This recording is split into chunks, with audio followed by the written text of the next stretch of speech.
Nancy wants to know what will be done to the abusers. Will there be any consequences for their abuse? Nearly half the people on the list are dead. Another third or so are retired. None of the men have faculties. In other words, none of the men here are able to function as priests, and many of them have had their ability to be a priest permanently taken away because they've been laicized. That's a circumstance for all of them. Some of them will face the criminal justice system and have faced the criminal justice system. Uriel Ojeda was one of our more infamous criminals that came through the diocese. We drove him to jail.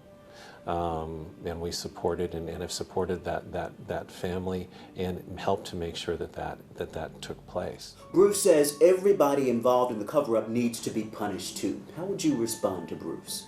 I think that everybody needs to be held accountable, period. And that right now I know that on a national basis we're looking at creating a legal mechanism to hold bishops accountable who tolerated abuse or who didn't do enough to root it out. So I couldn't agree with him more. People need to be punished for the role they played. In some cases it wasn't so much active cover-up as just not doing anything. And as you can tell from the fact we had 130 victims, not doing anything is just as bad as a cover-up. Karen says, I would like to know what constitutes a credible accusation. We're using credible as, with the information that we have in hand, is it more likely than not that the complaint is true? And if the allegation passes that test, then we consider that to be credible.